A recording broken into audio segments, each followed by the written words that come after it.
ಗುರುಭ್ಯೋ ನಮಃ. ಹರಿ ಓಂ. ಸಚ್ಚಿದಾನಂದರೂಪಾಯ ಕೃಷ್ಣಾಯ ಅಕ್ಲಿಷ್ಟಕಾರಿಣಿ ನಮೋ ವೇದಾಂತವೇದ್ಯಾಯ ಗುರವೇ ಬುದ್ಧಿಸಾಕ್ಷಿಣೇ. ಪರಮಾತ್ಮನ ಪಾದಪದ್ಮಗಳಿಗೆ ಭಕ್ತಿಪೂರ್ವಕ ಪ್ರಣಾಮಗಳನ್ನು ಅರ್ಪಿಸಿ, ಎಲ್ಲ ಆತ್ಮೀಯ ಬಂಧುಗಳೇ, ಭಗವದ್ವಾಣಿ ಎನ್ನುವಂತಹ ಈ ಸತ್ಸಂಗದಲ್ಲಿ ಭಗವಂತ ನಮಗೆ ನೀಡಿರುವಂತಹ ಉಪದೇಶಗಳನ್ನು ಒಂದೊಂದಾಗಿ ನಾವು ಅರ್ಥ ಮಾಡಿಕೊಳ್ತಾ, ಅದು ನಮ್ಮ ಜೀವನದಲ್ಲಿ ಹೇಗೆ ಉದ್ಧಾರಕ್ಕೆ ಕಾರಣ ಆಗುತ್ತೆ, ಮನುಷ್ಯನ ದುಃಖವನ್ನು ಪರಿಹಾರ ಮಾಡೋದಕ್ಕೆ, ಅವನಿಗೆ ಸುಖವನ್ನು ಉಂಟು ಮಾಡೋದಕ್ಕೆ ಭಗವಂತನ ಮಾತುಗಳೇ ಬಹಳ ಮುಖ್ಯವಾದ್ದು. ಯಾರು ಭಗವಂತನ ಈ ಉಪದೇಶಗಳನ್ನು ಅಧ್ಯಯನ ಮಾಡುವಂಥದ್ದು, ಗುರು ಹಿರಿಯರಿಂದ ಕೇಳಿ ಅರ್ಥ ಮಾಡಿಕೊಳ್ಳುವಂಥದ್ದು, ಹೀಗೆ ಭಗವಂತನ ಆದೇಶ ಅಥವಾ ಉಪದೇಶ ನಮಗೆ ಅರ್ಥ ಆದಾಗ ನಮಗೆ ಶ್ರೇಯಸ್ಸು ಪ್ರಾಪ್ತವಾಗುತ್ತೆ, ಅಂದರೆ ಒಳಿತಾಗುತ್ತೆ, ಯಾವತ್ತಿಗೂ ಕೆಡಕಾಗೋದಿಲ್ಲ. ಭಗವದ್ಭಕ್ತರು ಭಗವಂತನ ಉಪದೇಶಗಳನ್ನು ಚೆನ್ನಾಗಿ ಅರ್ಥ ಮಾಡ್ಕೊಂಡಿರ್ತಾರೆ. ಹಾಗಾಗಿ ಅವರು ಯಾವತ್ತೂ ಕೂಡ ಭಗವಂತನ ಆದೇಶವನ್ನು ಮೀರಿ ನಡೆಯೋದಿಲ್ಲ. ಇವತ್ತಿನ ಈ ಸತ್ಸಂಗದಲ್ಲಿ ನಾವು ಶ್ರೀಮದ್ ಭಾಗವತದಲ್ಲಿ ಬರುವಂತಹ ಒಂದು ಘಟನೆಯನ್ನು ನೋಡೋಣ. ಶ್ರೀಕೃಷ್ಣ ಪರಮಾತ್ಮ ತನ್ನ ಅವತಾರದ ಸಮಾಪ್ತಿಯನ್ನು ಮಾಡಿ ವೈಕುಂಠಕ್ಕೆ ಅಥವಾ ಪರಂಧಾಮಕ್ಕೆ ಹಿಂತಿರುಗುವಂಥ ಸಂದರ್ಭದಲ್ಲಿ ಆಲೋಚನೆ ಮಾಡಿದಂತೆ, ನಾನು ಹೊರಡಕ್ಕೆ ಮುಂಚೆ ಯಾದವರಲ್ಲಿ ಒಬ್ಬ ಅತಿ ಉತ್ತಮನಾದ ವ್ಯಕ್ತಿ ಇದ್ದಾನೆ, ಅವನೇ ಉದ್ಧವ. ಅವನು ಪವಿತ್ರತೆಯಲ್ಲಿ, ಧರ್ಮವನ್ನು ಅನುಷ್ಠಾನ ಮಾಡೋದರಲ್ಲಿ ಅವನು ನನಗೆ ಸಮಾನನಾಗಿದ್ದಾನೆ, ಅಂತಹ ಉತ್ತಮವಾದ ವ್ಯಕ್ತಿ. ಅವನಿಗೆ ನಾನು ಆಧ್ಯಾತ್ಮಿಕ ಜ್ಞಾನವನ್ನು ಕೊಟ್ಟು ನಂತರ ನಾನು ಪರಂಧಾಮಕ್ಕೆ ಹಿಂತಿರುಗ್ತೀನಿ ಅಂತ ಸಂಕಲ್ಪ ಮಾಡಿದಂತೆ. ಪರಮಾತ್ಮನ ಸಂಕಲ್ಪ ಯಾವತ್ತೂ ಸತ್ಯ ಸಂಕಲ್ಪ. ಭಗವಂತ ಹಾಗೆ ಅಂತರಂಗದಲ್ಲಿ ಭಾವಿಸ್ತಾ ಇದ್ದಾಗಲೇ ಸ್ವಲ್ಪ ಕಾಲ ಆದಮೇಲೆ ಉದ್ಧವ ಅದೇ ಸ್ಥಳಕ್ಕೆ ಬರ್ತಾನೆ, ಪರಮಾತ್ಮನನ್ನು ಕಾಣ್ತಾನೆ. ಭಗವಂತ ಪರಂಧಾಮಕ್ಕೆ ಹೋಗೋದು ಗೊತ್ತಾಗುತ್ತೆ. ಉದ್ಧವನಿಗೆ ಬಹಳ ದುಃಖ ಆಗುತ್ತೆ. ತನ್ನ ಭಾವನೆಗಳನ್ನೆಲ್ಲ ಭಗವಂತನ ಮುಂದೆ ಹೇಳ್ಕೊಳ್ತಾನೆ. ನಂತರ ಪರಮಾತ್ಮ ಸಮಾಧಾನ ಮಾಡಿ ಹೇಳ್ತಾನೆ, ನೀನೇನು ಚಿಂತೆ ಮಾಡಬೇಡ, ನಿನಗೆ ಶುಭವಾಗತ್ತೆ, ಒಳ್ಳೆಯದಾಗತ್ತೆ ಅಂತ ಆಶೀರ್ವಾದ ಮಾಡ್ತಾನೆ. ಆ ಸಂದರ್ಭದಲ್ಲಿ ಉದ್ಧವ ಒಂದು ಪ್ರಶ್ನೆ ಕೇಳ್ತಾನೆ. ಅದು ಇವತ್ತಿನ ಈ ಪ್ರವಚನದಲ್ಲಿ ನಾವು ನೋಡುವಂತಹ ಮುಖ್ಯವಾದ ವಿಚಾರ. ಉದ್ಧವ ಕೇಳುವಂಥ ಪ್ರಶ್ನೆ ಏನು ಅಂದರೆ, ಇದು ಪ್ರತಿಯೊಬ್ಬ ಮನುಷ್ಯನಿಗೂ ಅನ್ವಯಿಸುವಂತಹ ಪ್ರಶ್ನೆ, ಉಪಯುಕ್ತವಾದ ಪ್ರಶ್ನೆ. ಮನುಷ್ಯರು ಸುಖವಾಗಿ ಬಾಳೋದಕ್ಕೆ ಬಹಳಷ್ಟು ಪ್ರಯತ್ನವನ್ನು ಪಡ್ತಾ ಇರ್ತಾರೆ. ಮನುಷ್ಯ ಕಲಿಯುವಂಥ ವಿದ್ಯೆ, ಅವನು ಸಂಪಾದನೆ ಮಾಡುವಂತಹ ಧನ, ಕೀರ್ತಿ, ಪ್ರತಿಷ್ಠೆ ಎಲ್ಲವೂ ಕೂಡ ಅವನು ಸುಖವಾಗಿರೋದಕ್ಕೆ. ಆದರೆ ಸುಖದ ಬದಲಾಗಿ ಅವರಿಗೆ ದುಃಖವೇ ಪ್ರಾಪ್ತವಾಗ್ತಾ ಇರುತ್ತೆ ಹೆಚ್ಚಿನ ಉದಾಹರಣೆಗಳಲ್ಲಿ. ಯಾಕೆ ಈ ಥರ ಆಗುತ್ತೆ? ಇದಕ್ಕೆ ಕಾರಣ ಏನು? ಪ್ರಯತ್ನ ಮಾಡಿದ್ದು ಮನುಷ್ಯ ಸುಖಕ್ಕಾಗಿ, ಅವನಿಗೆ ಸಿಕ್ಕಿದ್ದು ದುಃಖ. ಅದನ್ನು ನಾವು ನೋಡ್ತಾ ಇದ್ದೀವಿ ಸಮಾಜದಲ್ಲಿ. ಹೀಗೆ ಯಾಕಾಗತ್ತೆ? ಇದು ಉದ್ಧವನ ಪ್ರಶ್ನೆ. ಆಗ ಕೃಷ್ಣ ಉತ್ತರವನ್ನು ಕೊಡ್ತಾನೆ. ಆ ಉತ್ತರ ಏನು ಅಂದರೆ, ಶಾಸ್ತ್ರವಾಕ್ಯ ಅಂತ ಇದೆ. ಶಾಸ್ತ್ರವಾಕ್ಯ ಅಂದರೆ ಪರಮಾತ್ಮನ ಮಾತುಗಳು. ಸೃಷ್ಟಿಕರ್ತನಾದ ಪರಮಾತ್ಮ ಈ ಜಗತ್ತನ್ನು ಸೃಷ್ಟಿ ಮಾಡಿದ ಮೇಲೆ ಮನುಷ್ಯರಿಗೆ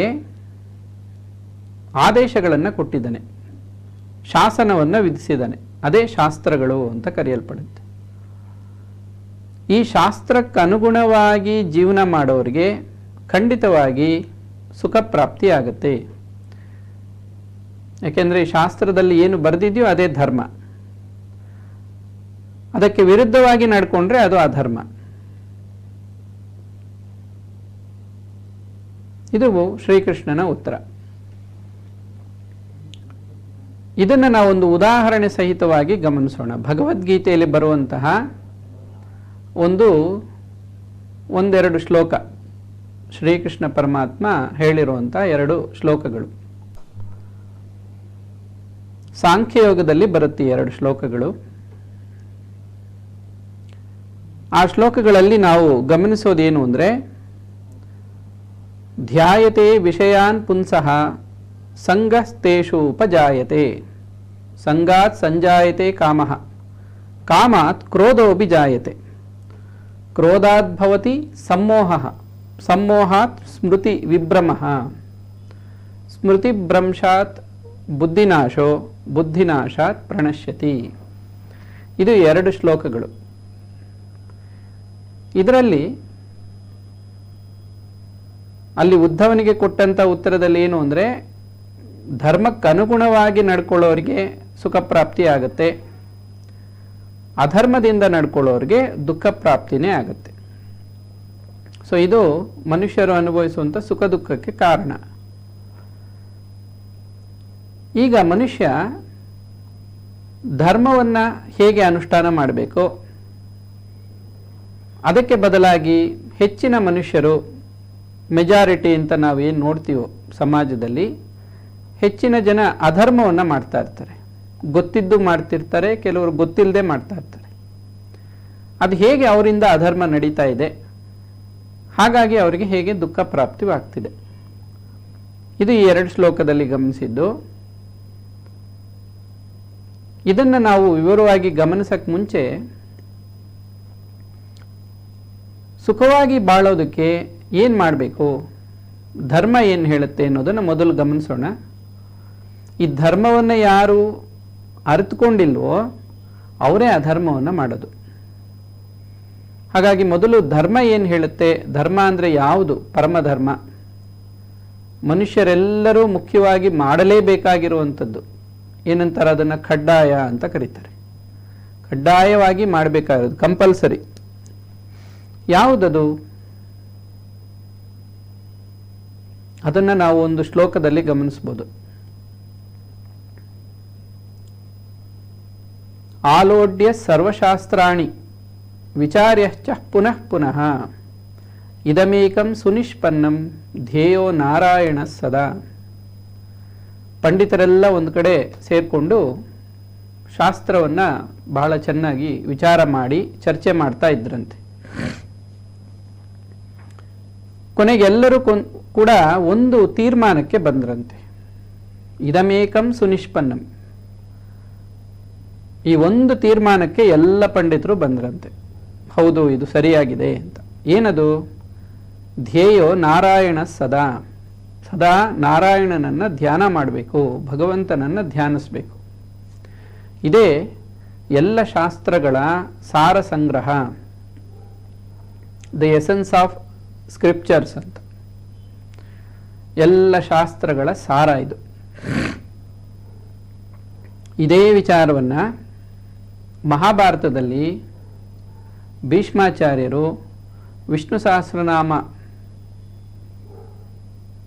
ಹೇಳುವಂಥ ಸಂದರ್ಭದಲ್ಲಿ ಈ ಒಂದು ಮಾತನ್ನು ಕೂಡ ಹೇಳ್ತಾರೆ.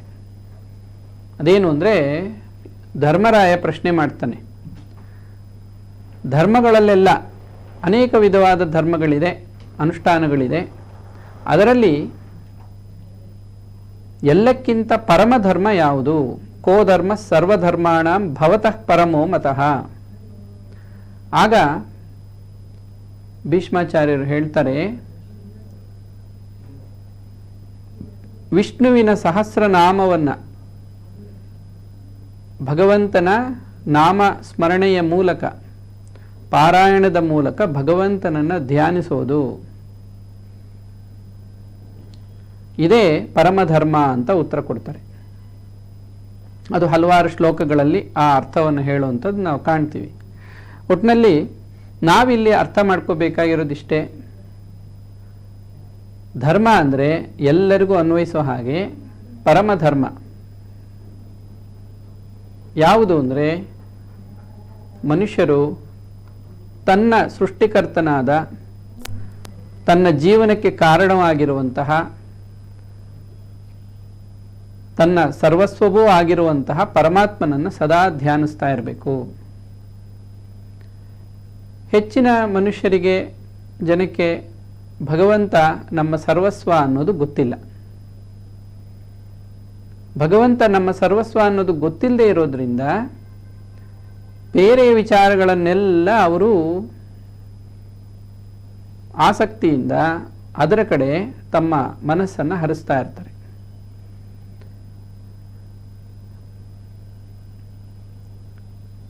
ಇಲ್ಲೇನಾಗುತ್ತೆ, ಮನಸ್ಸು ಯಾವ ಕಡೆ ಹೋಗುತ್ತೋ, ಯಾವುದನ್ನು ಚಿಂತಿಸುತ್ತೋ ಅದಕ್ಕೆ ಅದೇ ಸ್ವರೂಪ ಬಂದ್ಬಿಡುತ್ತೆ. ಶ್ರೀರಾಮಕೃಷ್ಣ ಪರಮಹಂಸರು ಒಂದು ಉದಾಹರಣೆ ಕೊಡ್ತಾರೆ. ಬಿಳಿಯ ಬಟ್ಟೆ, ಅದನ್ನು ನಾವು ಯಾವ ಬಣ್ಣದಲ್ಲಿ ಅದುತ್ತೀವೋ ಅದು ಆ ಬಣ್ಣವನ್ನು ಪಡ್ಕೊಳ್ಳುತ್ತೆ. ಹಾಗೆ ಮನಸ್ಸಿಗೆ ನಾವು ಯಾವ ಸಂಸ್ಕಾರವನ್ನು ಕೊಡ್ತೀವೋ, ಮನಸ್ಸು ಯಾವುದರ ಸಂಗ ಮಾಡುತ್ತೋ ಆ ಸ್ವರೂಪವನ್ನು ಅದು ಪಡ್ಕೊಂಡ್ಬಿಡುತ್ತೆ. ಅದೇ ರೀತಿ ಮನಸ್ಸು ವರ್ತನೆ ಮಾಡೋಕ್ಕೆ ಶುರು ಮಾಡುತ್ತೆ. ಇಲ್ಲಿ ನಾವು ಅರ್ಥ ಮಾಡ್ಕೊಂಡಿದ್ದಿಷ್ಟೇ, ಮನಸ್ಸು ಒಳ್ಳೆಯದು ಅಂತನೂ ಅಲ್ಲ, ಕೆಟ್ಟದ್ದು ಅಂತನೂ ಅಲ್ಲ. ಮನಸ್ಸು ಅನ್ನೋದು ಒಂದು ಶಕ್ತಿ. ಈ ಮನಸ್ಸು ಅನ್ನೋ ಶಕ್ತಿಯನ್ನು ಸರಿಯಾದ ಕಡೆ ವಿನಿಯೋಗ ಮಾಡಿದ್ರೆ ಅದು ಧರ್ಮ. ಅದನ್ನು ದುರುಪಯೋಗ ಪಡಿಸ್ಕೊಂಡ್ರೆ ಮನಃಶಕ್ತಿಯನ್ನು, ಅದು ಅಧರ್ಮ. ಯಾವ ರೀತಿ ಸರಿಯಾಗಿ ಉಪಯೋಗಿಸ್ಕೊಳ್ಳೋದು ಮನಸ್ಸಿನ ಶಕ್ತಿಯನ್ನು ಅಂದರೆ, ಪರಮಾತ್ಮ ಹೇಳೋ ಹಾಗೆ ಮನ್ಮನಾಭವ ಮದ್ಭಕ್ತೋ ಮಧ್ಯಾಜಿ ಮಾಂ ನಮಸ್ಕುರು. ಈ ಮನಸ್ಸನ್ನು ಭಗವದ್ವಿಚಾರಗಳಲ್ಲಿ ಭಗವಂತನಲ್ಲಿ ತೊಡಗಿಸಿದಾಗ ಮನಸ್ಸಿನ ಶಕ್ತಿಯನ್ನು ನಾವು ಸರಿಯಾಗಿ ಉಪಯೋಗಿಸಿದ್ದೀವಿ ಅಂತ ಅರ್ಥ. ಭಗವಂತನ ಸೇವೆ, ಭಗವಂತನ ಧ್ಯಾನ, ಇವೆರಡೂ ಕೂಡ ಮನುಷ್ಯನಿಗೆ ಮುಖ್ಯವಾಗಿ ಮಾಡಬೇಕಾಗಿರುವಂತಹ ಕಾರ್ಯಗಳು. ಶಾಸ್ತ್ರ ಆದೇಶ ಮಾಡಿರೋದು ಇದನ್ನೇ. ಎಲ್ಲಕ್ಕಿಂತ ಉತ್ತಮವಾದ ಸ್ಥಾನ ಯಾವುದು ಅಂದರೆ ಭಗವಂತನ ಸೇವೆಯನ್ನು ಮಾಡೋದು, ಭಗವಂತನ ದಾಸನಾಗೋದು. ಭಗವಂತನಿಗಾಗಿ ಕರ್ಮ ಮಾಡೋದು, ಭಗವತ್ ಪ್ರೀತ್ಯರ್ಥವಾಗಿ ಕರ್ಮ ಮಾಡೋದೇ ಎಲ್ಲಕ್ಕಿಂತ ಉತ್ತಮವಾದ ಕರ್ಮ. ಭಗವತ್ ಪ್ರೀತ್ಯರ್ಥವಾಗಿ ನಮ್ಮ ಮನಸ್ಸಿನ ಶಕ್ತಿಯನ್ನು ನಾವು ಉಪಯೋಗಿಸಿದ್ರೆ ಆಗ ಅದು ಸದ್ವಿನಿಯೋಗ ಆಗುತ್ತೆ. ಸದ್ವಿನಿಯೋಗ ಅಂದರೆ ಸರಿಯಾದ ಶಕ್ತಿಯ ವಿನಿಯೋಗ. ಶಕ್ತಿಯನ್ನು ಭಗವಂತ ಎಲ್ರಿಗೂ ಕೊಟ್ಟಿದ್ದಾನೆ. ಆದರೆ ಆ ಶಕ್ತಿಯನ್ನು ಸರಿಯಾಗಿ ಬಳಸೋರಿಗೆ ಒಳ್ಳೆಯದಾಗತ್ತೆ. ತಪ್ಪಾಗಿ ಬಳಸಿದ್ರೆ, ಬೇಡದ ವಿಚಾರಗಳಲ್ಲಿ ಅಥವಾ ಮತ್ತಿನ್ಯಾವುದೋ ಶಾಸ್ತ್ರಕ್ಕೆ ವಿರುದ್ಧವಾದ ಕರ್ಮಗಳಲ್ಲಿ ತೊಡಗಿದ್ರೆ ಅದು ತಪ್ಪಾಗತ್ತೆ, ಅಧರ್ಮ ಆಗುತ್ತೆ. ಅದರ ಪರಿಣಾಮವಾಗಿ ಮನುಷ್ಯನಿಗೆ ದುಃಖ ಪ್ರಾಪ್ತಿ ಆಗತ್ತೆ. ಹೀಗಾಗಿ ನಮ್ಮ ಮನಸ್ಸಿನ ಶಕ್ತಿಯನ್ನು ನಾವು ಯಾವ ಕಡೆ ಹರಿಸಬೇಕು, ಇದನ್ನೇ ನಾವು ಆಗಲೇ ಗಮನಿಸಿರುವಂತಹ ಸಾಂಖ್ಯಯೋಗದಲ್ಲಿ ಬರುವಂತಹ ಭಗವದ್ಗೀತೆಯ 2ನೇ ಅಧ್ಯಾಯ ಸಾಂಖ್ಯಯೋಗದಲ್ಲಿ ಬರುವಂತಹ 2 ಶ್ಲೋಕಗಳನ್ನು ನಾವು ತಿಳ್ಕೊಂಡ್ವಿ. ಮನಸ್ಸನ್ನು ಭಗವದ್ ವಿಚಾರಗಳಲ್ಲಿ ತೊಡಗಿಸೋದು ಮತ್ತು ಆ ಮನಸ್ಸಿನ ಶಕ್ತಿಯನ್ನು ಭಗವಂತನ ಸೇವಾ ಕಾರ್ಯಗಳಿಗಾಗಿ, ಧಾರ್ಮಿಕ ಕಾರ್ಯಗಳಿಗಾಗಿ ವಿನಿಯೋಗಿಸೋದು. ಇದು ಬಿಟ್ಟು ಬೇರೆ ಇನ್ನೇನೋ ಮಾಡಕ್ಕೆ ಹೋದರೆ ಅದು ಅಧರ್ಮ ಆಗುತ್ತೆ, ಅದರಿಂದ ದುಃಖ ಪ್ರಾಪ್ತಿ ಆಗುತ್ತೆ. ಸೊ ಇದು ಶ್ರೀಕೃಷ್ಣ ಪರಮಾತ್ಮ ಕೊಟ್ಟಂತಹ ಉತ್ತರಕ್ಕೆ ಒಂದು ವಿವರಣೆ. ಈಗ ಹೆಚ್ಚಿನ ಜನ ಯಾವ ರೀತಿಯಲ್ಲಿ ನಾವು ಜೀವನವನ್ನು ಮಾಡ್ತಾ ಇದ್ದಾರೆ ಅಂತ ಗಮನಿಸಿದಾಗ ಸ್ವಾಮಿ ವಿವೇಕಾನಂದರ ಒಂದು ಮಾತು ಇಲ್ಲಿ ನೆನಪಿಗೆ ಬರುತ್ತೆ. The voice of the majority is false ಅಂತ ಒಂದು ಕಡೆ ಹೇಳ್ತಾರೆ ಸ್ವಾಮಿ ವಿವೇಕಾನಂದರು. ಮೆಜಾರಿಟಿ ಅಂದರೆ ಸಮಾಜದಲ್ಲಿ ಹೆಚ್ಚಿನ ಜನರು ಏನಿದಾರೋ ಅವರ ಅಭಿಪ್ರಾಯ, ಅವರ ಅಭಿಮತ ಅದು ತಪ್ಪಾಗಿದೆ. ವಾಯ್ಸ್ ಅಂದರೆ ಅವರ ಮಾತು ಅಥವಾ ಅವರ ಅಭಿಪ್ರಾಯ ಅಂತ ಅರ್ಥ. ಅವರು ಯಾವುದನ್ನು ಸರಿ ಅಂತ ಭಾವಿಸಿದಾರೋ, ಅವರ ಮತ ಏನಿದೆಯೋ ಅಭಿಮತ ಅದು ತಪ್ಪಾಗಿದೆ. ಹಾಗಾಗಿ ಸಮಾಜದಲ್ಲಿ ಹೆಚ್ಚಿನ ಜನ ದುಃಖದಲ್ಲಿ ಇರ್ತಾರೆ. ಇದು ಬರೀ ಕಲಿಯುಗಕ್ಕೆ ಅಂತಲ್ಲ, ಹಿಂದಿನ ಯುಗಗಳಲ್ಲೂ ಕೂಡ ಇದೇ ರೀತಿ ನಡ್ಕೊಂಡು ಬಂದಿದೆ. ಯಾಕೆ ಇವರು ತಮಗೆ ಶ್ರೇಯಸ್ಸಲ್ಲದ, ತಮಗೆ ದುಃಖವನ್ನೇ ಕೊಡುವಂಥ ಕೆಲಸಗಳಲ್ಲಿ ತೊಡಕೋತಾರೆ? ಕನ್ನಡದಲ್ಲಿ ಯಾವುದೋ ಒಂದು ಗಾದೆಯ ರೀತಿಯಲ್ಲಿ ಒಂದು ಮಾತಿದೆ. ಇನ್ನೊಂದರೆ, ഇരുಳಲ್ಲಿ ಕಂಡಂತಹ ಬಾವಿಯಲ್ಲಿ ಹಗಲಲ್ಲಿ ಹೋಗಿ ಬಿದ್ದರು ಅಂತ. ಯಾರಿಂದಲೋ ಕೇಳಿ ತಿಳ್ಕೊಂಡ್ರು, ನೋಡಿ ತಿಳ್ಕೊಂಡ್ರು, ಇಲ್ಲಿ ಹಳ್ಳ ಇದೆ, ಬಾವಿ ಬೀಳಬಾರ್ದು, ಅಪಾಯ ಇದು ಅಂತ ತಿಳ್ಕೊಂಡಿದ್ದಾರೆ. ಮತ್ತೆ ಅಲ್ಲೇ ಹೋಗಿ ಬಿದ್ದರು ಅಂತ. ಇವತ್ತು ಯಾರು ಯಾವ ಒಂದು ಪರಿಸ್ಥಿತಿಯಲ್ಲಿದ್ದಾರೋ ಅದಕ್ಕೆ ಕಾರಣ ಏನು ಅಂತ ಕೇಳಿದಾಗ ಶಾಸ್ತ್ರ ಹೇಳೋದು ಇಷ್ಟೆ, ಗುರುಗಳು ಹೇಳೋದು ಇಷ್ಟೆ. ಅವರು ತೋಡಿರುವಂಥ ಹಳ್ಳದಲ್ಲಿ ಅವರೇ ಬಿದ್ದಿದ್ದಾರೆ. ಯಾರೋ ಹಳ್ಳ ತೋಡ್ಬಿಟ್ರು, ಇವರು ಗೊತ್ತಿಲ್ಲದೆ ಹೋಗಿ ಅಲ್ಲಿ ಬಿದ್ದರು ಅಂತಲ್ಲ. ಅವರವ್ರು ತೋಡ್ಕೊಂಡಿರೋ ಹಳ್ಳದಲ್ಲಿ ಅವರೇ ಬಿದ್ದಿದ್ದಾರೆ. ಏನದು ಅವರು ತೋಡ್ಕೊಂಡಿರೋ ಹಳ್ಳ ಅಂದರೆ ಅವರು ಮಾಡಿರುವಂಥ ಕರ್ಮಗಳು, ಅವರು ಮಾಡಿರುವಂಥ ಕೆಲಸ, ಅವರು ಮಾಡಿರುವಂಥ ಆಲೋಚನೆಗಳು, ಅವರ ವಿಚಾರ, ಅವರ ಮಾತುಗಳು, ಅವರ ಕರ್ಮಗಳು, ಕೆಲಸಗಳು, ಇದೇ ಅವರು ತೋಡ್ಕೊಂಡಿರುವಂಥ ಹಳ್ಳ. ಅದರಲ್ಲಿ ಅವರೇ ಬಿದ್ದು ಕಷ್ಟಪಡ್ತಾ ಇದ್ದಾರೆ. ಸ್ವಾಮಿ ವಿವೇಕಾನಂದರು ಇನ್ನೊಂದು ಉದಾಹರಣೆ ಕೊಡ್ತಾರೆ. ಈ ರೇಷ್ಮೆವಿನ ಹುಳು ಅದು ತನ್ನ ಬಾಯಿಯಿಂದ ಬರುವಂತಹ ಜೊಲ್ಲಿನಿಂದ ಅಥವಾ ಒಂದು ತಂತುವಿನಿಂದ ಗೂಡು ಕಟ್ಕೊಳ್ಳುತ್ತೆ. ಕೊನೆಗೆ ಅದರಲ್ಲೇ ಬಂಧನಕ್ಕೆ ಒಳಗಾಗುತ್ತೆ. ಹಾಗೆ ಮನುಷ್ಯ ತಾನು ಮಾಡೋ ಆಲೋಚನೆಗಳಿಂದ, ತಾನು ಮಾಡೋ ಕರ್ಮಗಳಿಂದ ತಾನೇ ಬಂಧಿತನಾಗ್ಬಿಡ್ತಾನೆ.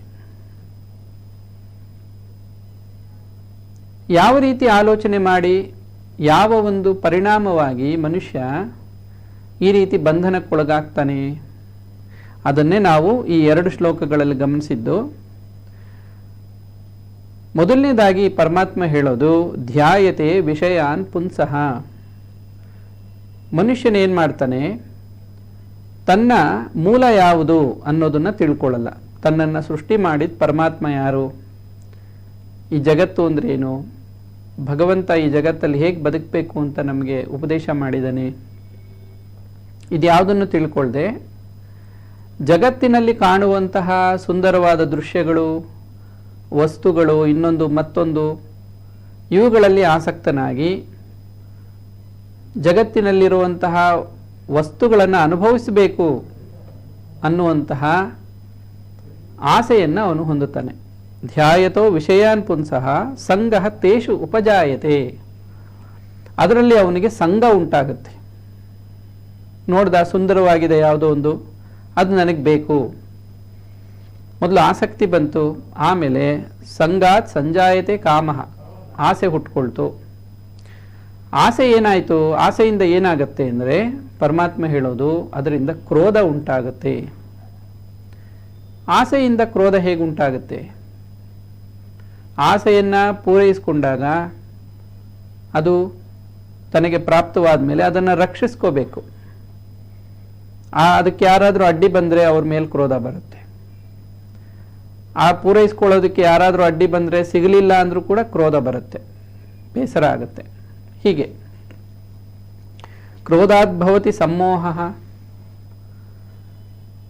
ಯಾವಾಗ ಮನುಷ್ಯನಿಗೆ ಕೋಪ ಬರುತ್ತೋ ಆಗ ಮನುಷ್ಯ ಮೋಹಗೊಳ್ತಾನೆ. ಮೋಹ ಅಂದರೆ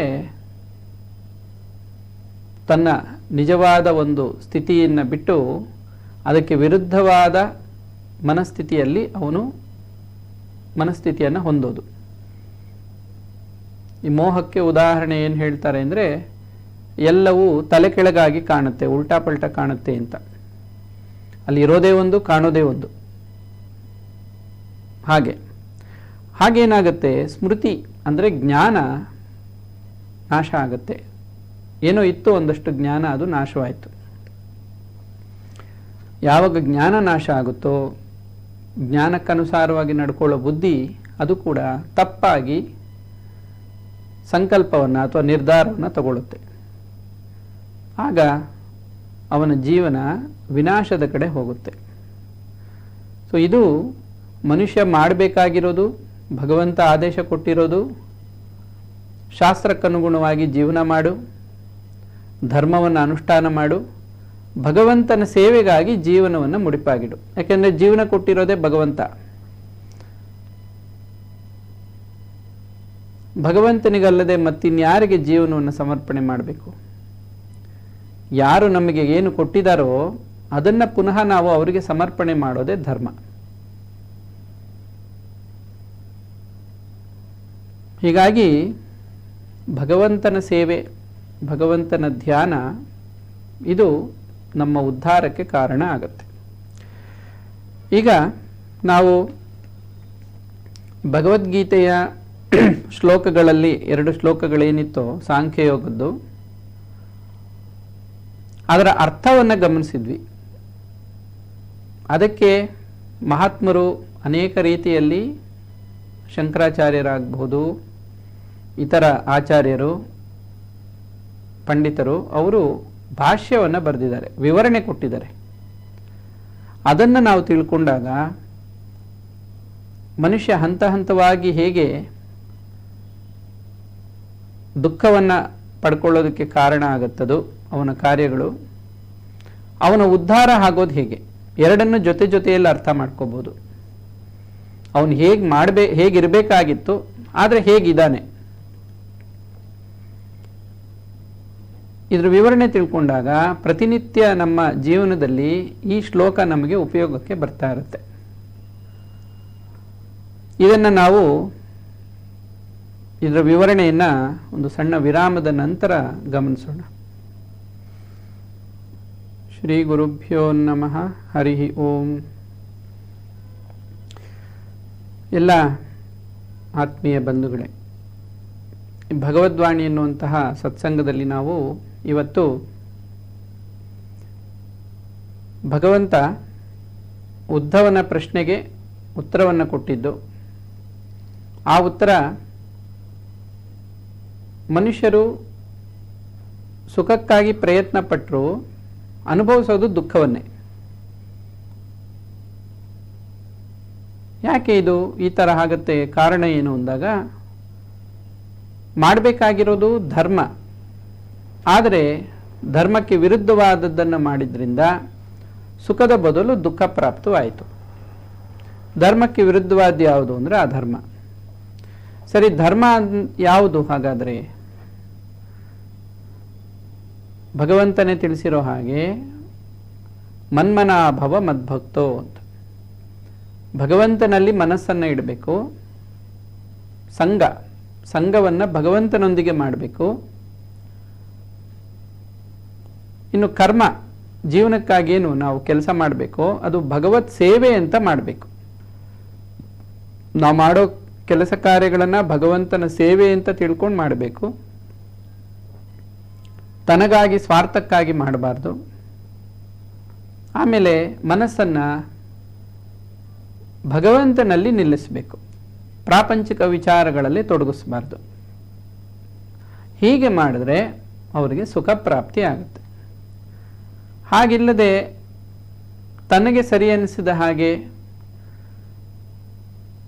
ಮನಸ್ಸನ್ನು ವಿಷಯ ವಸ್ತುಗಳಲ್ಲಿ ಭೋಗಾಸಕ್ತರಾಗಿ ಅದರಲ್ಲಿ ತೊಡಗಿಸಿದ್ರೆ ಅವರಿಗೆ ಅದರಿಂದ ಹೇಗೆ ದುಃಖ ಪ್ರಾಪ್ತವಾಗುತ್ತೆ, ನಾಶವಾಗ್ತಾರೆ ಅನ್ನೋದನ್ನು 2 ಶ್ಲೋಕದಲ್ಲಿ ನಾವು ಗಮನಿಸಿದ್ವಿ. ಮಾಡಬೇಕಾಗಿರೋದು ಒಂದು, ಮಾಡ್ತಾ ಇರೋದು ಇನ್ನೊಂದು. ಶ್ರೀಮಾತೆ ಶಾರದಾ ದೇವಿಯವರು ಇದ್ರ ಬಗ್ಗೆ ಒಂದು ಮಾತು ಹೇಳ್ತಾರೆ. ಮನುಷ್ಯ ಶಿವನನ್ನು ಮಾಡಕ್ಕೆ ಹೋಗಿ, ಅಂದರೆ ಶಿವನ ಮೂರ್ತಿಯನ್ನು ಮಾಡಕ್ಕೆ ಹೋಗಿ ಮಂಗನನ್ನು ಮಾಡಿಟ್ಬಿಡ್ತಾನೆ ಅಂತ ಒಂದು ಮಾತು ಹೇಳ್ತಾರೆ. ಅಂದರೆ ಉತ್ತಮವಾದ ಕಾರ್ಯವನ್ನು ಉತ್ತಮವಾಗಿ ಧರ್ಮದಿಂದ ಮಾಡೋದು ಬಿಟ್ಟು ಧರ್ಮವನ್ನು ಮಾಡೋದಕ್ಕೆ ಹೋಗಿ ಇನ್ನೇನೋ ಮಾಡಿ ಅಧರ್ಮ ಮಾಡಿಟ್ಬಿಡ್ತಾನೆ, ಅವನು ತಪ್ಪು ಮಾಡಿರ್ತಾನೆ. ಒಳ್ಳೆ ಕೆಲಸ ಮಾಡೋಕ್ಕೆ ಹೋಗಿ ಕೆಟ್ಟ ಕೆಲಸ ಮಾಡಿ ಕೂತಾನೆ ಅಂತ. ಯಾಕೆ ಹೀಗಾಯಿತು? ಮತ್ತೆ ನಾವು ಒಂದು ಉದಾಹರಣೆಯನ್ನು ನೆನಪು ಮಾಡ್ಕೋಬೋದು. ಕಬೀರ್ ದಾಸರ ಒಂದು ಮಾತಿದೆ, ಗುರು ಬಿನ ಕೌನು ಬತಾವೆ ಬಾಟ ಬಡಾ ವಿಕಟ ಯಮಕ ಘಾಟ ಅಂತ.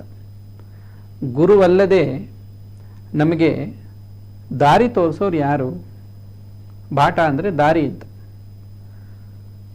ಸರಿಯಾದ ದಾರಿ, ಸರಿಯಾದ ಮಾರ್ಗದರ್ಶನ ಮಾಡೋದಕ್ಕೆ ನಮಗೆ ಗುರುಗಳಿರಬೇಕು. ಗುರುಗಳಿಲ್ಲದೆ ಇದ್ದಾಗ ಏನಾಗುತ್ತೆ? ಗುರುವಿನ ಗುಲಾಮನಾಗುವ ತನಕ ದೊರೆಯದಣ್ಣ ಮುಕ್ತಿ. ಯಾವುದರಿಂದ ಬಿಡುಗಡೆ ಸಿಗಲ್ಲ, ಮುಕ್ತಿ ಸಿಗಲ್ಲ ಅಂದರೆ ದುಃಖದಿಂದ ಮುಕ್ತಿ ಸಿಗಲ್ಲ. ಈಗ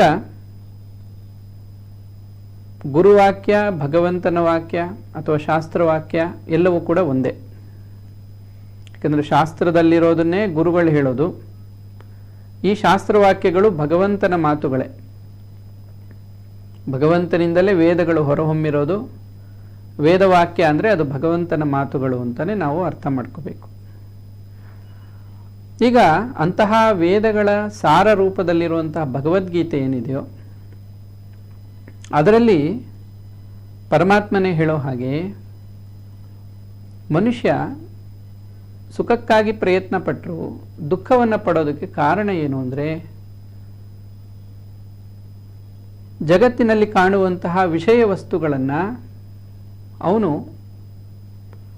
ತನಗೆ ಬೇಕು ಅಂತ ಪ್ರಯತ್ನ ಪಡ್ತಾನೆ. ಯಾಕೆ ಆ ಥರ ಪ್ರಯತ್ನ ಪಡ್ತಾನೆ ಅಂದರೆ ಧ್ಯಾಯತೋ ವಿಷಯಾನ್ ಪುಂಸಃ, ಅವುಗಳನ್ನು ಅವನು ಧ್ಯಾನಿಸ್ತಾ, ಅಂದರೆ ಅವುಗಳ ಕಡೆ ತನ್ನ ಗಮನವನ್ನು ಹರಿಸ್ದ ಅಂತ. ಆಗೇನಾಗುತ್ತೆ, ಮನಸ್ಸನ್ನು ಆ ವಿಷಯ ವಸ್ತುಗಳ ಕಡೆ ಹರಿಸ್ದ.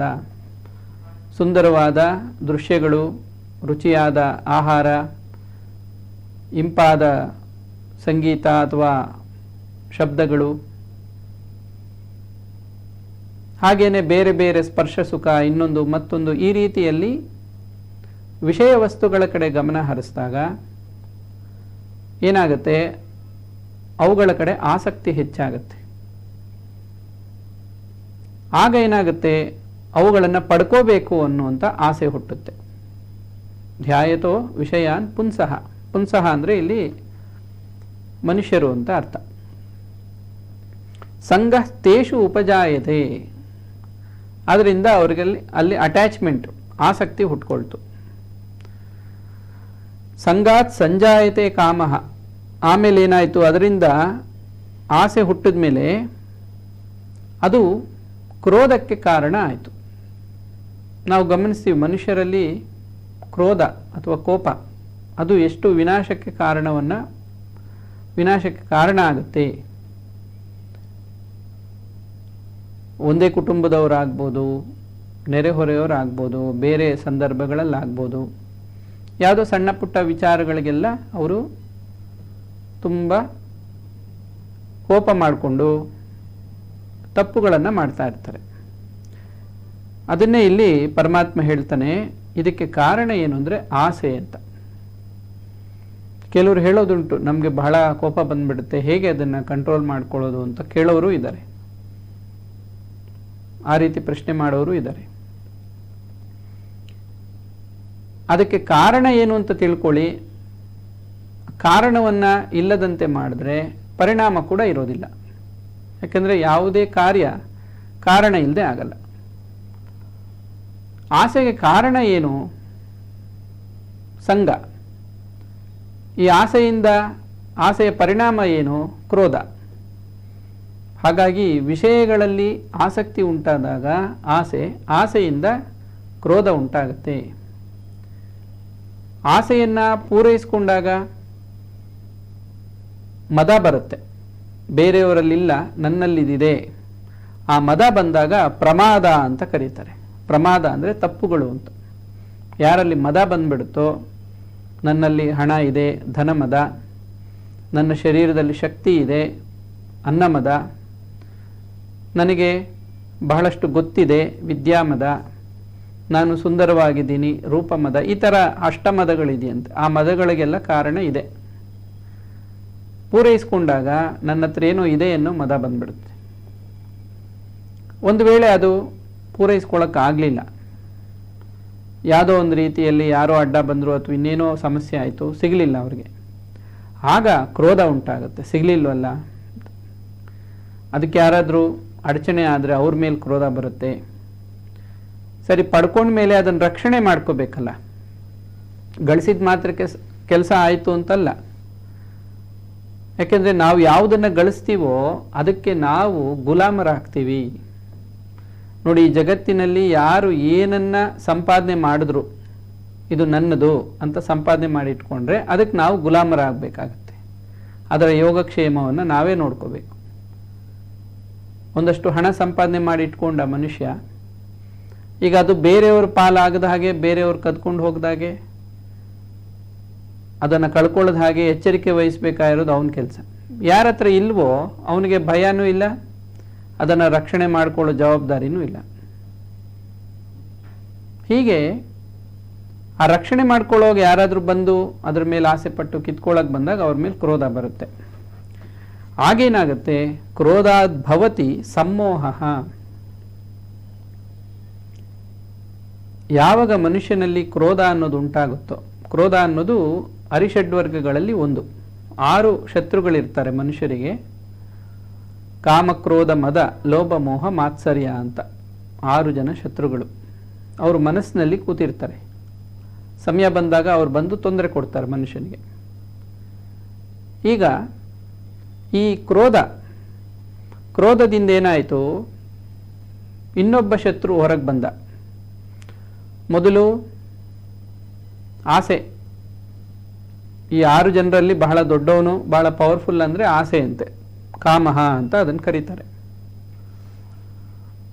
ಅದರ ಹಿಂದೆ ಇನ್ನೊಬ್ಬ ಕಳ್ಳ ಬಂದ, ಕ್ರೋಧ, ಶತ್ರು. ಆಮೇಲೆ ಸಮ್ಮೋಹ, ಮೋಹ ಉಂಟಾಯಿತು. ಮೋಹ ಉಂಟಾದಾಗ ಏನಾಗುತ್ತೆ? ಮನುಷ್ಯನಿಗೆ ತಾನು ಏನು ಮಾಡ್ತಾ ಇದ್ದೀನಿ ಅನ್ನೋದೇ ಗೊತ್ತಾಗಲ್ಲ. ಯಾಕೆಂದರೆ ವಿಪರೀತವಾಗಿ ಅವನಿಗೆ ಅರ್ಥ ಆಗಕ್ಕೆ ಶುರು ಆಗುತ್ತೆ. ವಿಪರೀತ ಅಂದರೆ ವಿರುದ್ಧ ಅಂತ. ಅಲ್ಲಿ ಇರೋದೇ ಒಂದು, ಇವನಿಗೆ ಅರ್ಥ ಆಗೋದೇ ಮತ್ತೊಂದು ರೀತಿಯಲ್ಲಿ. ಘಟನೆಗಳಾಗಲಿ, ಶಬ್ದಗಳಾಗಲಿ, ಅವೆಲ್ಲ ಅವ್ರ ಮೇಲೆ ಮೋಹಗೊಳಿಸ್ಬಿಡುತ್ತೆ. ಅವ್ರು ಏನು ಮಾಡ್ತಾ ಇದ್ದಾರೆ ಅಂತ ಅವ್ರಿಗೆ ಗೊತ್ತಾಗಲ್ಲ. ಆ ಮೋಹ ಆದಮೇಲೆ ಏನಾಗುತ್ತೆ? ಸಮ್ಮೋಹಾತ್ ಸ್ಮೃತಿ ವಿಭ್ರಮ. ಮನುಷ್ಯನಲ್ಲಿ ಬೇರೆ ಇತರ ಜೀವರಾಶಿಗಳಿಗಿಂತ ವಿಶೇಷವಾದದ್ದೊಂದೇನು ಅಂದರೆ ಅದನ್ನು ಸ್ಮೃತಿ ಅಂತ ಕರೀತಾರೆ. ಅದು ಬುದ್ಧಿಯಲ್ಲಿರುತ್ತೆ. ಬುದ್ಧಿಯಲ್ಲಿ ಸ್ಮೃತಿ ಅಂದರೆ ಜ್ಞಾನ, ಒಂದಷ್ಟು ತಿಳುವಳಿಕೆ ಇರುತ್ತೆ. ಎಂಥ ತಿಳುವಳಿಕೆ ಅಂದರೆ ಯಾವುದು ಸರಿ, ಯಾವುದು ತಪ್ಪು, ಇದನ್ನು ತಿಳ್ಕೊಳ್ಳುವಂತಹ, ವಿಚಾರ ಮಾಡುವಂತಹ, ಯಾವುದು ಶಾಶ್ವತ, ಯಾವುದು ನಶ್ವರ, ಒಳ್ಳೆಯದು ಕೆಟ್ಟದ್ದು, ಇದನ್ನೆಲ್ಲ ಅರ್ಥ ಮಾಡಿಕೊಳ್ಳುವಂಥ ಒಂದು ಜ್ಞಾನ ಇರುತ್ತೆ. ಬುದ್ಧಿ ಅಂತ ಕರೀತಾರೆ. ಅದನ್ನೇ ಇಲ್ಲಿ ಸ್ಮೃತಿ ಅಂತ ಕರೆದಿದೆ. ಅದೇನಾಗುತ್ತೆ? ವಿಭ್ರಮ, ಅದು ನಾಶವಾಗಿಬಿಡುತ್ತೆ. ಸರಿಯಾಗಿ ಕೆಲಸ ಮಾಡಲ್ಲ. ಆವಾಗ ಮೋಹಗೊಂಡಾಗ ಜ್ಞಾನ ಇದ್ದರೂ ಕೂಡ ಉಪಯೋಗಕ್ಕೆ ಬರಲ್ಲ. ಹಾಗಾಗಿ ತಿಳುವಳಿಕೆ ಇರೋರು ಕೂಡ ಹಲವಾರು ಬಾರಿ ನಾವು ಗಮನಿಸ್ತೀವಿ, ಅವರು ಕೋಪ ಮಾಡ್ಕೊಳ್ಳೋದು, ಏನೋ ಒಂದು ಮಾತನಾಡಬಾರದ್ದನ್ನು ಮಾತಾಡಿಬಿಡೋದು, ಹೀಗೆಲ್ಲ ಆಗುತ್ತೆ. ಮಾಡಬಾರ್ದನ್ನು ಮಾಡಿಬಿಡ್ತಾರೆ. ಗೊತ್ತಿಲ್ಲ ಅಂತಲ್ಲ, ಗೊತ್ತಿದೆ. ಆ ಸಮಯಕ್ಕೆ ಜ್ಞಾನ ಅನ್ನೋದು ವಿಭ್ರಮ, ಇಲ್ಲದಂತ ಆಯಿತು, ಕೆಲಸ ಮಾಡಿಲ್ಲ. ಸ್ಮೃತಿ ಭ್ರಂಶಾತ್ ಬುದ್ಧಿನಾಶ. ಯಾವಾಗ ತಿಳುವಳಿಕೆ ಅನ್ನೋದು ಕೆಲಸ ಮಾಡಿಲ್ವೋ ಬುದ್ಧಿ ನಿರ್ಧಾರ ತಗೊಳ್ಳೋಕ್ಕಾಗಲ್ಲ. ಮನುಷ್ಯನ ಬುದ್ಧಿ ಯಾವುದೇ ಒಂದು ನಿರ್ಧಾರ ತಗೋಬೇಕಾದ್ರೆ ಏನು ಮಾಡಬೇಕು ಏನು ಮಾಡಬಾರ್ದು ಅಂತ ಆ ಬುದ್ಧಿಗೆ ಒಂದಷ್ಟು ಜ್ಞಾನದ ಅವಶ್ಯಕತೆ ಇರುತ್ತೆ. ಅದನ್ನು ಚಿತ್ತ ಅಥವಾ ಸ್ಮೃತಿಯಲ್ಲಿ ಆ ಜ್ಞಾನ ಇರುತ್ತೆ, ನಾವು ಕೇಳಿದ್ದು, ಓದಿದ್ದು, ತಿಳ್ಕೊಂಡಿದ್ದು. ಅದರಿಂದ ಬುದ್ಧಿ ತನ್ನ ತೀರ್ಮಾನವನ್ನು ತಗೊಳ್ಳುತ್ತೆ, ನಿರ್ಧಾರ ತಗೊಳ್ತಾ ಇರುತ್ತೆ. ಯಾವಾಗ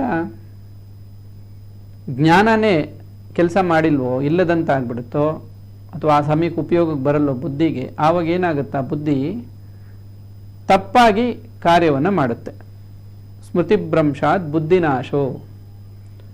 ವಿಚಾರ ಮಾಡುವಂಥ ಸಾಮರ್ಥ್ಯವನ್ನೇ ಕಳ್ಕೊಂಡ್ಬಿಡ್ತಾನೆ ಮನುಷ್ಯ. ಬುದ್ಧಿನಾಶಾತ್ ಪ್ರಣಶ್ಯತಿ. ಯಾವಾಗ ಅವನ ಬುದ್ಧಿ ಹಾಳಾಯಿತೋ ಅವನ ಕಾರ್ಯ ವಿನಾಶಕ್ಕೆ ಕಾರಣ ಆಗುತ್ತೆ. ಹೀಗಾಗಿ ಈ ಕ್ರೋಧಗೊಂಡಾಗ ತಿಳ್ಕೋಬೇಕು, ನಮ್ಮ ಮೇಲೆ ಒಳಗಿರುವಂಥ ಶತ್ರು ಆಕ್ರಮಣ ಮಾಡಿದ್ದಾನೆ. ಹಾಗಾಗಿ ಶತ್ರು ಆಕ್ರಮಣ ಮಾಡಿದ್ರೆ ಏನಾಗುತ್ತೆ, ತೊಂದರೆನೇ ಆಗುತ್ತೆ. ಮೋಹ ಇನ್ನೊಬ್ಬ ಶತ್ರು, ಅವನು ಆಕ್ರಮಣ ಮಾಡಿದ್ದಾನೆ. ಹೀಗೆ ಒಳಗಿರುವಂಥ ಶತ್ರುಗಳು ಆವರಿಸ್ಕೊಂಡಾಗ ನಮ್ಮ ವಿವೇಕ ಅನ್ನೋದು ಕಾರ್ಯವನ್ನು ನಿಲ್ಲಿಸುತ್ತೆ. ಏನು ಮಾಡೋಕ್ಕಾಗದೆ ಆ ಶತ್ರುಗಳ ಒಂದು ಪ್ರಭಾವಕ್ಕೆ ಒಳಗಾಗಿ ಮಾಡಬಾರದ್ದು ಮಾಡಿಬಿಡ್ತಾನೆ, ಆಗಬಾರದ್ದು ಆಗ್ಬಿಡುತ್ತೆ. ಇದನ್ನೇ ಅಧರ್ಮ ಅಂತ ಕರೆದಿದ್ದು. ಶ್ರೀಮಾತೆಯವರ ಮಾತಲ್ಲಿ ನಾವು ಗಮನಿಸಿದ್ವಿ, ಅವನು ಮಾಡಕ್ಕೆ ಹೊರಟಿದ್ದು ಒಂದು, ಆದರೆ ಮಾಡಿದ್ದು ಮತ್ತೊಂದು. ಸಾಮಾನ್ಯವಾಗಿ ಮನುಷ್ಯರೆಲ್ಲ ಏನು ಮಾಡಕ್ಕೆ ಹೊರಟಿದ್ದಾರೆ, ಸುಖ ಪಡ್ಕೊಳ್ಳೋಕ್ಕೆ ಏನು ಬೇಕೋ ಆ ಪ್ರಯತ್ನವನ್ನು ಮಾಡಕ್ಕೆ ಹೊರಟಿದ್ದಾರೆ. ನಾವು ಸುಖವಾಗಿರಬೇಕು, ನಮ್ಮ ಕುಟುಂಬ ಪರಿವಾರ ಎಲ್ಲ ಸುಖವಾಗಿರಬೇಕು, ಮಾಡಕ್ಕೆ ಹೊರಟಿದ್ದು ಅದು. ಅದಕ್ಕೇನು ಬೇಕೋ ಅದನ್ನು ಮಾಡೋಣ ಅಂತ. ಆದರೆ ಮಾಡಿದ್ದೇನು, ಯಾವುದು ಇರೋ ಸುಖವನ್ನು ಹಾಳು ಮಾಡುತ್ತೋ, ಕಷ್ಟಕ್ಕೆ ಕಾರಣ ಆಗುತ್ತೋ, ವಿನಾಶಕ್ಕೆ ಕಾರಣ ಆಗುತ್ತೋ ಅದನ್ನೇ ಮಾಡಿದ್ದು. ಅದಕ್ಕೆ ಕಾರಣ ಏನು, ಸಂಗ, ಆಸೆ, ಆಸೆಯ ಹಿಂದೆ ಕ್ರೋಧ ಬಂತು, ಮೋಹ ಬಂತು, ಬುದ್ಧಿನಾಶ ಆಯಿತು, ವಿವೇಕ ಕೆಲಸ ಮಾಡಿಲ್ಲ, ಆಗ ಕಾರ್ಯ ಕೂಡ ವಿನಾಶಕ್ಕೆ ಕಾರಣ ಆಯಿತು. ಇದಕ್ಕೆ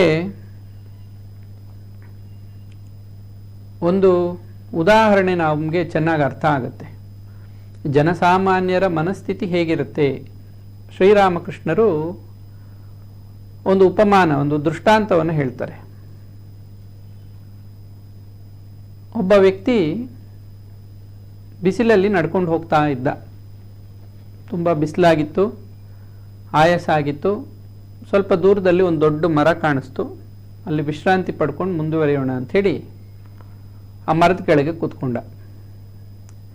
ಅವನ ಮನಸ್ಸಿನಲ್ಲಿ ಒಂದು ಆಲೋಚನೆ ಬಂತಂತೆ, ಸ್ವಲ್ಪ ಕುಡಿಯೋಕ್ಕೆ ನೀರು ಸಿಕ್ಕಿದ್ರೆ ಭಾಳ ಚೆನ್ನಾಗಿರುತ್ತಲ್ಲ ಈಗ ಅಂತ. ಆಲೋಚನೆ ಬರ್ತಾ ಇದ್ದಾಗಲೇ ಅವನ ಮುಂದೆ ನೀರಿನ ತಂಬಿಗೆ, ಕುಡಿಯೋ ನೀರು ಸಿಕ್ಬಿಡ್ತು.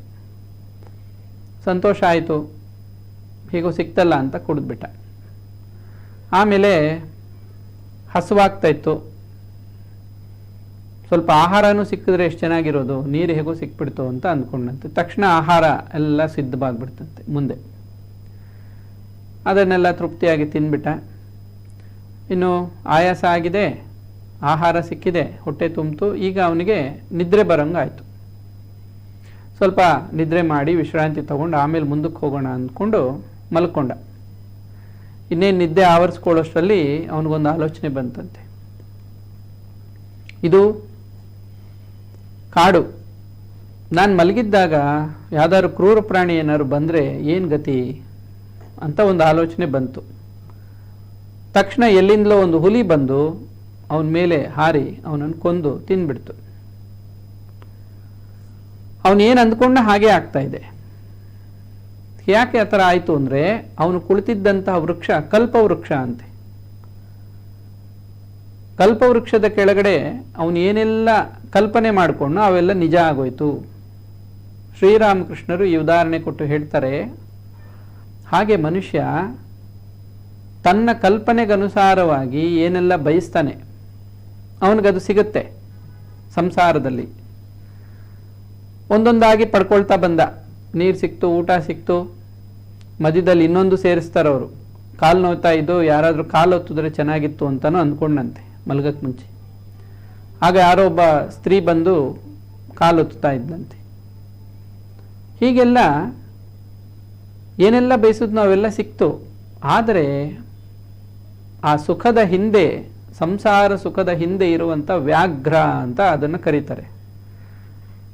ಆ ಎಲ್ಲ ಆಸೆಗಳ ಪೂರೈಕೆಗಳ ಹಿಂದೆ ಏನಿದೆ ಅಂದರೆ ದುಃಖ ಅಡಗಿದೆ. ಯಾವ ಸಮಯದಲ್ಲಿ ಅದು ಮೇಲ್ ಬೀಳುತ್ತೋ ಗೊತ್ತಿಲ್ಲ. ಆ ವ್ಯಾಘ್ರದ ಹಾಗೆ ಆ ದುಃಖ ಅವನನ್ನು ಬಂದು, ಯಾವುದೇ ದುಃಖ ಇಲ್ಲ ಅಂದ್ರೂ ಮೃತ್ಯು ಅಂತೂ ಇದೆ, ಅದರಿಂದಂತೂ ತಪ್ಪಿಸ್ಕೊಳ್ಳೋಕ್ಕಾಗಲ್ಲ ಮನುಷ್ಯ. ಮೃತ್ಯು ಬಂದು ಅವನನ್ನು ಮುಗಿಸ್ಬಿಡುತ್ತೆ. ಹೀಗೆ ಪರಮಾತ್ಮ ಹೇಳಿದ್ದು, ಈ ಜಗತ್ತಿನಲ್ಲಿ ಬಂದಿದ್ದು ನೀನು ನನ್ನ ಸೇವೆಯನ್ನು ಮಾಡೋದಕ್ಕೆ, ನನ್ನ ಧ್ಯಾನ ಮಾಡೋಕ್ಕೆ. ಈ ವಿಷಯಗಳನ್ನೆಲ್ಲ ಅನುಭವಿಸ್ಕೊಂಡು ಅವುಗಳಿಗಾಗಿ ಸಮಯ ಕಳೆಯೋದಕ್ಕಲ್ಲ. ಇಲ್ಲ ನಾವು ಇದನ್ನು ಮಾಡ್ತೀವಿ, ನಮಗಿದು ಬೇಕು, ನಾವು ಸಂಸಾರದಲ್ಲಿ ಅಥವಾ ಈ ಜಗತ್ತಲ್ಲಿ ಇರೋದನ್ನೆಲ್ಲ ಗಳಿಸ್ತೀವಿ, ಅನುಭವಿಸ್ಬೇಕು ನಾವು ಅಂತೇನಾದ್ರು ಆಲೋಚನೆ ಮಾಡಿದ್ರೆ, ಈ 2 ಶ್ಲೋಕಗಳಲ್ಲಿ ನಾವು ಇಲ್ಲಿವರೆಗೂ ಏನು ಗಮನಿಸಿದ್ವೋ ಅದರ ಪರಿಣಾಮ ಅದೇ ಆಗೋದು. ಅದರಲ್ಲಿ ಆಸಕ್ತಿ ಹುಟ್ಟುತ್ತೆ, ಆಮೇಲೆ ಆಸೆ ಹುಟ್ಟುತ್ತೆ, ಆಸೆಯಿಂದ ಕ್ರೋಧ, ಜ್ಞಾನ ನಾಶ ಆಗುತ್ತೆ, ಮೋಹ, ಸ್ಮೃತಿ ಭ್ರಮಣೆ, ಆಮೇಲೆ ಬುದ್ಧಿನಾಶ ಆಗಿ ಕೊನೆಗೆ ಅವನು ವಿನಾಶವನ್ನು ಹೊಂದುತ್ತಾನೆ. ಅದೇ ಆಗೋದು. ಇದು ಭಗವದ್ಗೀತೆಯಲ್ಲಿ ಭಗವಂತ ಹೇಳಿರುವಂಥ ಮಾತು. ಯಾರಿಗೆ ಈಗ ಇದರಲ್ಲಿ ಶ್ರದ್ಧೆ ಇರುತ್ತೋ ಅವರು ಇಷ್ಟು ದಿನ ಗೊತ್ತಿರಲಿಲ್ಲ, ಈಗ ಗೊತ್ತಾದ ಮೇಲೆ ತಿದ್ಕೋತಾರೆ. ಅಯ್ಯೋ ಇಷ್ಟು ದಿನ ನಮ್ಗೆ ಗೊತ್ತಿರಲಿಲ್ಲ, ಹಾಗಾಗಿ ತಪ್ಪು ಮಾಡ್ತಾ ಇದ್ವಿ, ಸರಿ ಇನ್ಮೇಲಾದ್ರೂ ತಿದ್ಕೋಬೋದಲ್ಲ, ಇನ್ಮೇಲೆ ಭಗವಂತ ಹೇಳಿರೋ ಹಾಗೆ ನಡ್ಕೋಬೋದು, ಹಿಂದೆ ಮಾಡಿದ ತಪ್ಪುಗಳನ್ನು ಮತ್ತೆ ಮಾಡದ ಹಾಗೆ ಎಚ್ಚರಿಕೆ ವಹಿಸ್ಬೋದು. ಆದರೆ ಗೊತ್ತಿದ್ದು ಮನುಷ್ಯ ತಪ್ಪುಗಳನ್ನು ಮಾಡೋದು ಸಹಜ. ಹಾಗಂತ ಹಾಗೆ ಇರ್ತಾನೆ ಅಂತಲ್ಲ, ಗುರುಕೃಪೆ ಆಗಬೇಕು. ಗುರುವಿನೊಂದಿಗೆ ಇದ್ದು ಗುರುವಿನ ಅನುಗ್ರಹದಿಂದ ಅವನು ಸೇವೆ ಮಾಡೋದನ್ನು ಕಲಿತಾಗ, ಗುರುವಿನಿಂದ ಅನುಭವ ಜ್ಞಾನವನ್ನು ಪಡ್ಕೊಂಡಾಗ, ಗುರುವಾಕ್ಯದಲ್ಲಿ ಶ್ರದ್ಧೆ ಇಟ್ಟಾಗ ಅವನಿಗೆ ಪಾಪ ಭೀತಿ ಬರುತ್ತೆ. ಹೀಗೆ ಮಾಡಬಾರ್ದು ಅನ್ನುವಂಥ ಒಂದು ಎಚ್ಚರಿಕೆ ಅವನ ಮನಸ್ಸಿನಲ್ಲಿ ಸದಾ ಉಂಟಾಗ್ತಾ ಇರುತ್ತೆ. ಹಾಗಿಲ್ಲದೆ ಇದ್ರೆ ಏನು ಮಾಡ್ತಾನೆ ಮನುಷ್ಯ ಅಂದರೆ, ಮಾಡಿದ ತಪ್ಪನೆ ಮತ್ತೆ ಮಾಡ್ತಾನೆ. ಅದಕ್ಕೆ ಒಂದು ದೃಷ್ಟಾಂತ ಹೇಳ್ತಾರೆ ಶ್ರೀರಾಮಕೃಷ್ಣರು. ಒಂಟೆ, ಈ ಒಂಟೆ ಮರಳುಗಾಡಲ್ಲಿ ಇರುತ್ತೆ,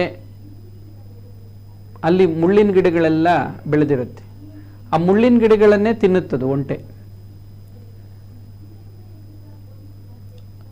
ಅದಕ್ಕೇನಾಗುತ್ತೆ, ಆ ಮುಳ್ಳಿನ ಗಿಡ ತಿಂದಿದ್ದಕ್ಕೆ ಆ ಮುಳ್ಳೆಲ್ಲ ಚುಚ್ಚಿ ಒಸಡೆಲ್ಲ ಗಾಯ ಆಗಿ ರಕ್ತ ಬರುತ್ತೆ. ಆಗ ಒಂಟೆ ಅಂದ್ಕೊಳ್ತಂತೆ, ಅಯ್ಯೋ ಈ ಮುಳ್ಳಿನ ಗಿಡ ಇನ್ಮೇಲೆ ತಿನ್ನಬಾರ್ದು, ಬಾಯಿಗೆಲ್ಲ ಚುಚ್ಕೊಂಡು ನೋವಾಗುತ್ತೆ, ರಕ್ತ ಬರುತ್ತೆ ಅಂತ ಅಂದ್ಕೊಳ್ತು. ಆದರೆ ಮತ್ತೆ ಕೆಲವು ದಿನಗಳಾದಮೇಲೆ ಮತ್ತೆ ಅಲ್ಲೆಲ್ಲೋ ಮುಳ್ಳಿನ ಗಿಡ ನೋಡ್ತು, ಮತ್ತೆ ತಿನ್ನಬೇಕು ಅಂತ ಅದು ಬಾಯಿ ಹಾಕಿ ಅದನ್ನು ತಿನ್ನುತ್ತೆ, ಮತ್ತೆ ನೋವು ಅನುಭವಿಸುತ್ತೆ. ಹಾಗೆ ಮನುಷ್ಯ ತಪ್ಪು ಮಾಡ್ತಾನೆ, ಅದರ ಪರಿಣಾಮ ಏನೋ ಒಂದು ಕಷ್ಟ ದುಃಖ ಬರುತ್ತೆ. ಆಗ ಅಂದ್ಕೋತಾನೆ, ಅಯ್ಯೋ ಇನ್ಮೇಲೆ ಇದು ಮಾಡೋದು ಬೇಡ ಅಂತ. ಮತ್ತೆ ಸ್ವಲ್ಪ ದಿನ ಆದಮೇಲೆ ಮತ್ತೆ ಮರ್ತೋಗಿ ಮತ್ತೆ ಅದನ್ನೇ ಮಾಡ್ತಾನೆ. ಅದೇ ತಪ್ಪು. ತಿನ್ನಬಾರ್ದು ಅಂದ್ಕೊಂಡು ತಿಂತಾನೆ, ಮಾಡಬಾರ್ದು ಅನ್ನೋದನ್ನು ಮಾಡ್ತಾನೆ. ಇದು ಮನುಷ್ಯನ ದೌರ್ಬಲ್ಯ. ಗೊತ್ತಿಲ್ಲದೆ ಮಾಡಿದ್ದು ಒಂದು ಹಂತ ಆದರೆ, ಗೊತ್ತಿದ್ದು ಮತ್ತೆ ಮಾಡುವಂಥದ್ದು ಇನ್ನೊಂದು ಹಂತ. ಆದರೆ ನಾವು ಶಾಸ್ತ್ರವಾಕ್ಯವನ್ನು ತಿಳ್ಕೊಂಡಾಗ ಹಂತ ಹಂತವಾಗಿ ನಾವು ನಮ್ಮ ಮನಸ್ಸಿನ ಮೇಲೆ ಹತೋಟಿ ನಮಗೆ ಬರುತ್ತೆ. ತಪ್ಪುಗಳನ್ನು ಮಾಡೋದು ಕಡಿಮೆ ಆಗ್ತಾ ಬಂದು ಕೊನೆಗೆ ತಪ್ಪುಗಳನ್ನು ಮಾಡದೆ ಜೀವನ ಮಾಡುವಂತಹ ಒಂದು ಪರಿಪೂರ್ಣತೆ, ಪರ್ಫೆಕ್ಷನ್ ಅಂತ ಕರೀತಾರೆ. ಅದನ್ನು ನಾವು ಪಡ್ಕೋತೀವಿ. ಇದನ್ನೇ ಎಜುಕೇಷನ್ ಅಂತ ಕರೆದ್ರು. ಎಜುಕೇಷನ್ ಅಂದರೆ ಶಿಕ್ಷಣ. ವಿದ್ಯೆ ಅಂದರೆ ಏನು? ವಿದ್ಯೆ, ಶಿಕ್ಷಣ ಅಂದರೆ ಪರ್ಫೆಕ್ಷನ್ ಅಂತ. ಅವರನ್ನೇ ವಿದ್ಯಾವಂತರು ಅಂತ ಕರೆಯೋದು.